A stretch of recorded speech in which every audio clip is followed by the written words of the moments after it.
Welcome to the LaRue Press Network. My name is Janice Hermson, and I am here today with Trista Gomez, who is running for Washoe County Commissioner, District 4. And she was kind enough to contact me, which is wonderful. And Trista is probably not as well known as a couple of the other candidates that I've interviewed, but I think you're going to find her story very interesting. And I'm hoping that, this will help all the candidates to let our audience know who they are and learn more about the issues. And we're very issue driven here. And Trista is going to help us out. Trista, first, welcome. Thank you. Thanks for having me. It's wonderful.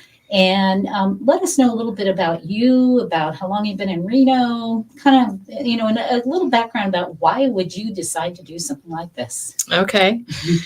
I have been here my whole life, other than I've tried to move a couple times, and Reno just pulls me back in. I'm a fourth generation Nevadan, and I have 4 kids. They're 16, 18, 27, and 28, almost 27 and 29. I know that I look like I shouldn't have those aged of children, but I do. I just put it out there. I know that that's what everybody's thinking, so I'll answer it.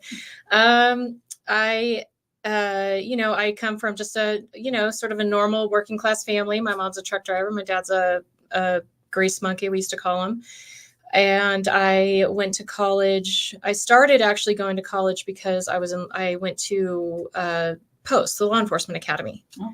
Yeah. So I did that first, and I was very young and very small and fairly naive, but it did give me 30 credits, and that 30 credits got me into criminal justice for an associate's degree. And then that degree, got me, I had started to want to do juvenile probation. So for that, you needed a degree.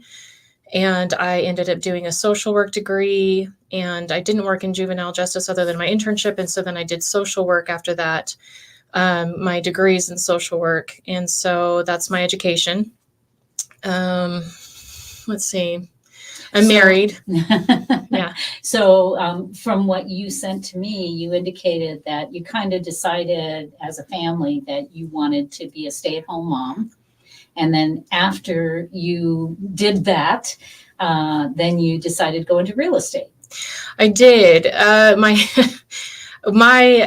husband made a comment at one point. He said, well, you don't have to stay home, but one of us is staying home. And so either you're staying home or I'm staying home, but one of us is raising these kids. And I was like, oh, okay, well, I guess I'll stay home then. And so it wasn't my preferred life path. But I do feel like it was an incredibly important time. And what I didn't understand at that time is that more than the littler kids, it was important for the teenagers. And it was a huge benefit for the teenagers, for me to have been home and available during their time. And so I'm glad I did it, but obviously it's a different life path than having a full-time, a full career. And when I needed to go back to work just for my sanity. And I said, well, I think I'll, go back and work in my field or in my degree. And my husband was kind of like, he actually suggested real estate as a flexible option. And, and actually it's been a lot of fun. And so that's what I've done for I got licensed in 2018, and I'm a broker salesman now. And that it works well because I also manage his office. I don't work there all the time, but I manage that office. I've still got kids. I still do sports. I still do all the things. I still do HOA, president. I'm still a volunteer. So because I have these other interests, that was a good path. Right. So being in real estate, you have a real good idea of what's going on in the county. And I would imagine. I do. And I'm curious to know what the number one problem in the county is that you think needs to be resolved. And then how are you going to get that resolved before the end of your term? I've heard the other candidates talk, and I don't think that we disagree on many things. I think the regionalization of safety services is important. We have that data. We've done that before. That's a budget item it looks like that's something that's currently being looked at. So fortunately, that's good. Election integrity. I think everybody wants to feel better about the election. Everybody just wants to feel secure that their votes are being counted, that they are being heard, that they're being represented adequately. So that's something We're talking about the budget. The budget is high. It's a 30% increase from what I can tell over the last about 4 years, with only a 7% increase in population from what I can tell.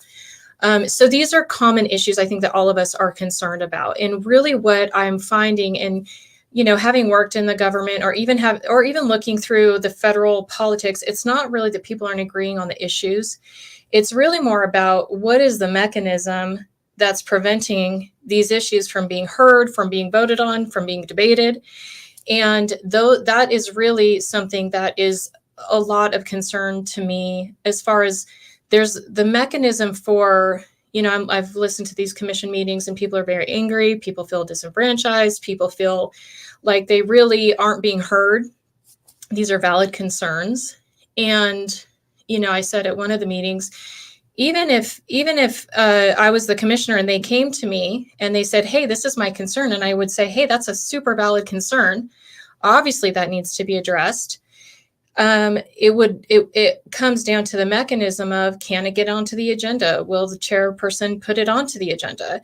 Is that, is there a mechanism if that doesn't happen? What is the recourse or the action so that we can make sure that those, that those concerns, that those, that those frustrations, that those angers are something that we can debate?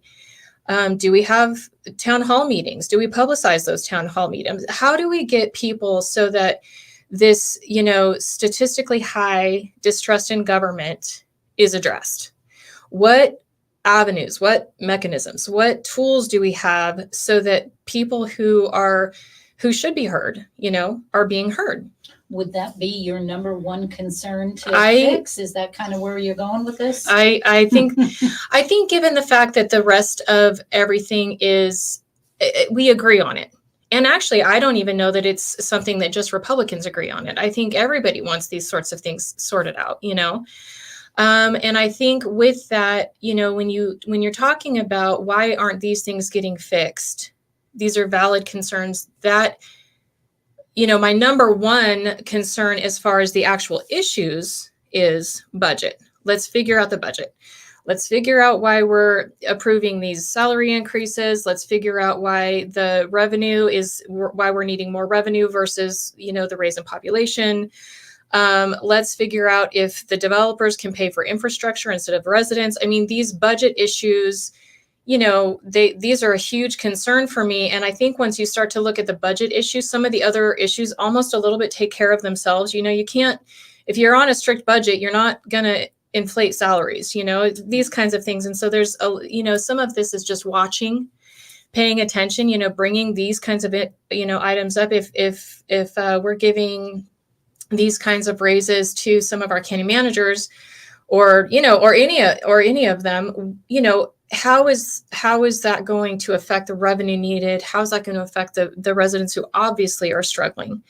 These kinds of things. And so the cost and budget would be my main concern, and then my second concern would be, in an umbrella form, how do we address all of the concerns that are such a frustration to these long-term or native residents?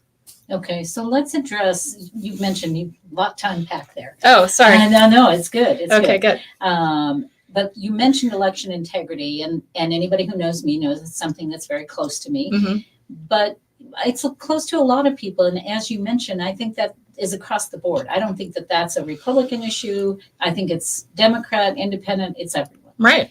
So some of the challenges that have been faced by the commissioners today have been about putting election integrity on the agenda. Mm-hmm. And it is being, I guess I would call it stonewalled by the chair. Right. How would you find a way around that? Because it's something that they've proposed, and she's at this point at least ignoring. Right now, I was talking to somebody from another jurisdiction, and there was an idea of, let's expose the fact that this isn't happening right now. Let's expose the fact that, she's Alexis Hill, she's the chair, that she's not putting these items on the agenda. When she took out public comment at the beginning of the meetings, there was a huge outrage, and that outrage caused her to reverse course. Obviously, that's the easiest thing to do. I've heard Tracy talk about the ethics complaints. You can do that. I think the most effective thing to do would be to I spoke to one group. They didn't even know that Alexis had that much control over the agenda items. They didn't know that. that. Would be your approach. My approach. Trying to ram it down, then you'd go ahead and go to the people and see if maybe the people can make a difference. The people are incredibly effective when they understand the mechanisms and how they're working. If we have town hall meetings and we are allowed to control that agenda. So if I have a town hall meeting and I want to be there and I want to listen to everybody, I'm not going to control those comments other than time or, threats or anything like that. And so with that kind of openness, that kind of transparency that's allowed inside of a public forum and structured to include all of that public comment and public feedback, I think also that might inherently sort of take care of some of these problems. Outside of ethics complaints and replacing her as the chair, which everybody hopes that she's replaced as the chair. There's the public comment. I don't know. Once I would be there, I would have to look at anything, what other venues or mechanisms do we have? And I think you'd have to take every opportunity and pull every cord to try to figure out which one works so that people feel like they're heard. I feel like when I'm listening to people, I'm feeling like people are not feeling heard. And it's a huge problem. And it's a nationwide problem. And it's a statistical recorded problem. And there's a way to fix it. Okay.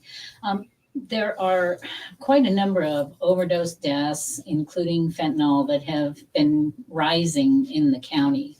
Can you offer any solutions of how that can be combated? Yes. Well, let's start with some. Okay, so we have the CARES campus, and the CARES campus, I'm not going to rail on the CARES campus. I feel like as far as a resource that's needed, I think we have to have some resources. This is a nationwide homeless problem. Fentanyl is a homeless, just a nationwide problem. I have friends, deeply affected by, a fentanyl death. And so I feel like there has to be some kind of resource. Now, where the rub comes in for a lot of people, I think, is, I come from the world of social work, treatment, all of these things. And what doesn't happen and what we know not to be effective is to enable behavior that is destructive or continues, or is allowed, that's harmful. So there's a couple things. Not only does that harm that person to be allowed to do that, and there's a lot of sort of secrecy behind the CARES campus, but one of the allegations is that there's drug use allowed inside of that campus, and that people who are homeless, who aren't active drug users, don't want to go to that campus. That's an allegation. We'd all love to figure out what's true. Everybody wants an audit of the CARES campus. That's right, another thing. In the video that they put out recently, they did state that was not allowed. Right. So, and then again, like you said, there are a number of people who've been in the CARES campus that have been residents there. Right. That just won't go back. Right. And that's one of the reasons that they stay. And so a couple, I know people don't want criminalization for drug use, but the reality is when you take somebody out of a situation and you put them into a situation where they are, they're removed from that drug, they're going to have some time to figure out whether or not they want to do that again. And it's like, physiologically, there's an effect of not having that constant input, and so for their safety, it's not even just to be, over criminalization or law enforcement heavy, but this is for the good of that person who's continuing to intake that deadly drug, so that's one thing. I believe that there is some intelligence around the people who are dealing, how those drugs are coming into town.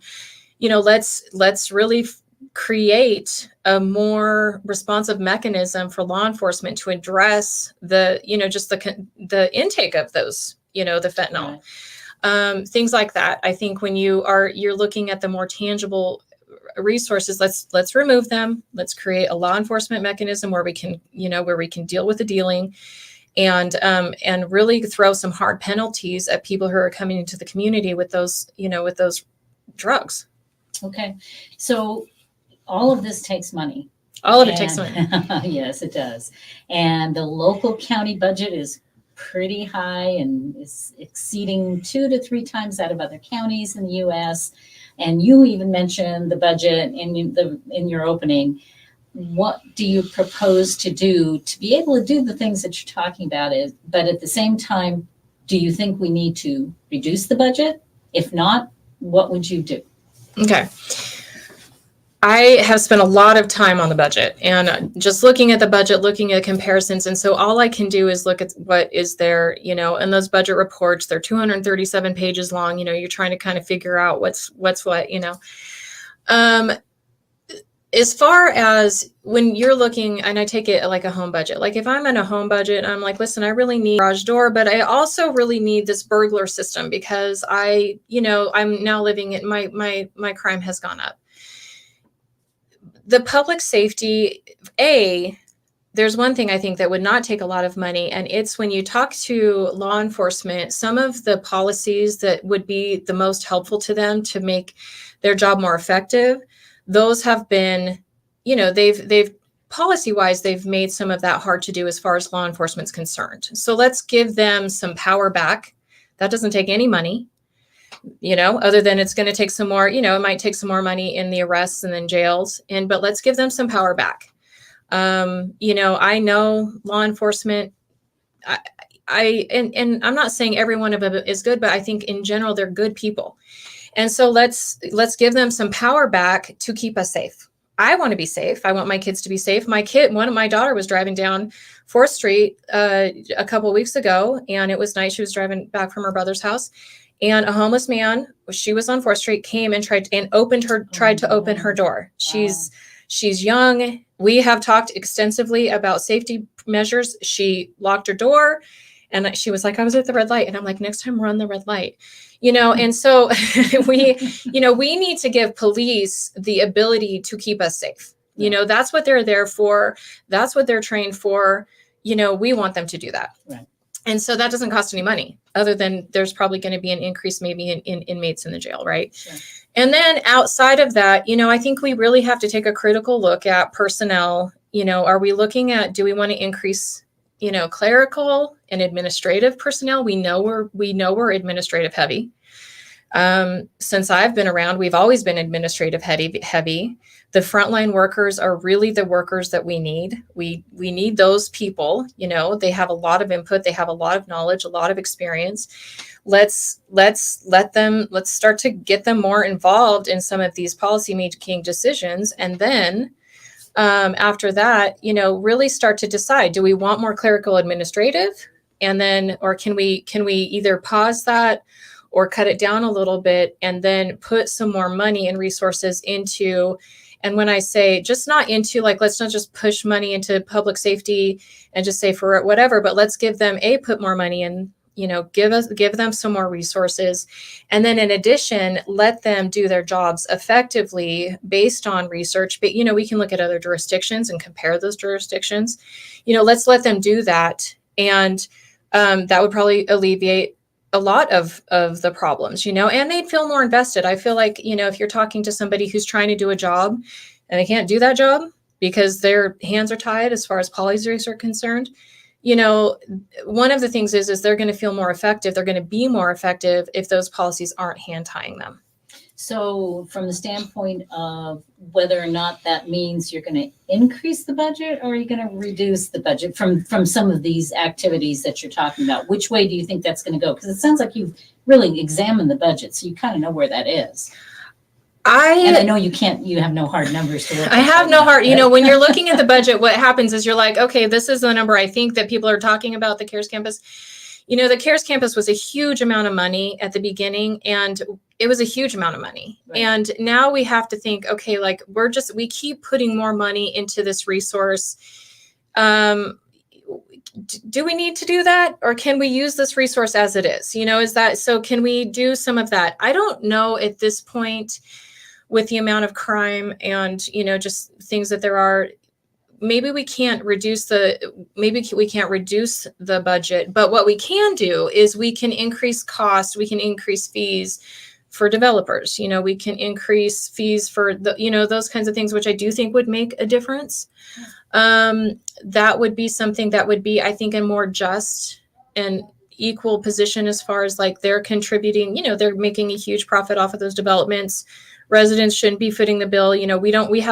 People are so strapped. They're so strapped. We don't need to be raising their property taxes when a developer easily, maybe not easily, maybe it's not with the profit margin that they want it to be, but they can be footing some of those costs, right? So let's do that. Let's take a hard look at, let's get some providers, some experienced providers involved. How can we make this CARES campus efficient? How can we keep people safe? How can we cut costs? I think when you're looking at departments, I do have this idea that people who work in those departments, and that's why I think frontline workers are so important. They're so knowledgeable. They just know, hey, in your department, what could be cut, and I think when you're looking at those kinds of things, I think there's room to make those cuts for the benefit of the residents, not compromise safety. Do I think it can be a cut a lot? I don't know. I can't really figure that out based on what I can find online. But I think we all know that with administration inflation and, these kinds of exaggerated, costs and extra clericals, whatever it is, I do think that there's room to at least stay the same. I mean, a 30% increase over 4 years from what I can find, that's a lot. Let's stop the bleeding first. Right. And then let's figure out how to keep people safe. And then let's figure out if we can reduce some of those inflated departments, things like that. Okay. I want to read a quote. This is from a Board of Commissioners meeting from September 28th of 2021. The Board of County Commissioners may make a grant of money to a nonprofit organization created for religious, charitable, or educational purposes, or to a governmental entity to be expended for a selected purpose up to $100,000 per commissioner. Where do you stand on that? I just don't think that that's the right thing to do for residents at this point. I think when you're asking people when you're saying, we need to charge you more, we need to raise your property taxes, we need to do these things, but we're going to give kind of our pet causes, these massive resources, and maybe they're not massive, right? I mean, you're talking about $100,000 is, it's a percent, of the overall budget. So I get that. But at the same time, is that the most responsible thing to do? I think we can say no. I think we can say no, that's not the most responsible thing to do. Let's make that transparent. Let's make it voted on. Let's cap our, when you're talking about this is ultimately residents' money. Let's let residents have a say maybe in what they'd like that money to go to. Do we need $500,000 to go to nonprofits? What is that? And the other thing that is how that funding is used inside of the population of a whole, right? So if you have funding that's going towards something that's going to create a higher lobbying for regulations or something like this. I mean, we should know where that money is going to, not just because it's money that's being spent, that's our money, but also because we want to make sure funding always follows kind of a policy, and we want to make sure that funding isn't creating an undue burden or extra stress or something on the residents in general. Okay. So as long as we're talking about money, let's talk about the county manager who has contractual, he can make expenditures to purchase supplies, materials, equipment, and contractual services per vendor contract up to $300,000 without commissioner approval. Would you, if you given the opportunity, would you maintain that amount? Would you reduce the amount? Would it be more? Would you get rid of it? What would you do with that? I think we need to remember that the county manager works for the elected board. And so the elected board is responsible for all of that money. And I mean, I own a business. I have a petty cash envelope. I mean, I do. So it's so much easier to do that, okay, I gotta, whatever Sure, it is. That seems to be what this is for him. And but $300,000 is a big petty cash envelope, big petty cash envelope. And so we, I think if you're giving $500,000, for the commission, and then you're giving $300,000 to the manager, that's nearly $1 million. And residents should get to know what that entails and should have a say in where that money goes. Okay, very good. And then you mentioned public comment during your brief interlude there. Would you vote for the adoption of an ordinance to identify a lobbyist when providing public comment? In other words, that they had to identify themselves as a lobbyist before they could do public comment. Would you vote for that? I feel like I'm on the other side of this, but I think I would. Oh, I think I know. And I'll tell you why.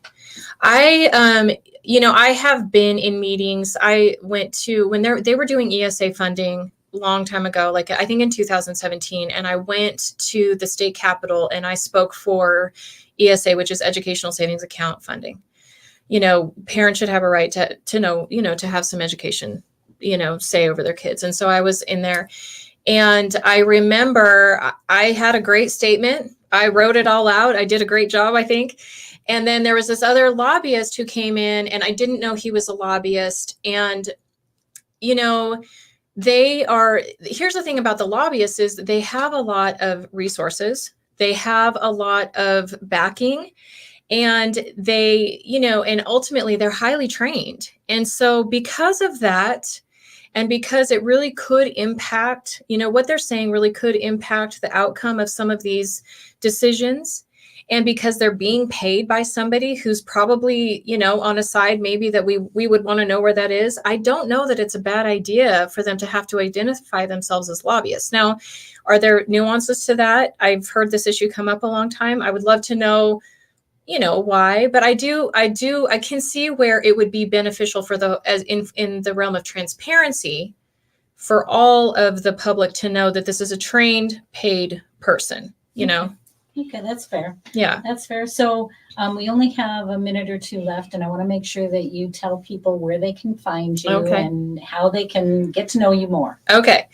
My website is Trista, 4, Washoe, so Trista, 4, Washoe.com. You can email me. My phone number's on there. Invite me to your barbecue. Invite me to your barbecue and your wine night. I want to go. I want to talk to your friends. I literally will go almost anywhere, if I feel like, it's safe, I kind of have a way we have a real estate app to do that. But I want to go, I want to talk to you. Please let me talk to you. I have a Facebook page. I posted about my chickens this morning. I'm trying to figure all that out, right? It's a lot of work to do with all this, but that's the main way that you can figure out where I am. And I am trying to be a little bit, keeping my kids safe and all of that stuff, trying to post some stuff about, chickens, gardens, whatever it is that I do. Sure. And so you can find more information there.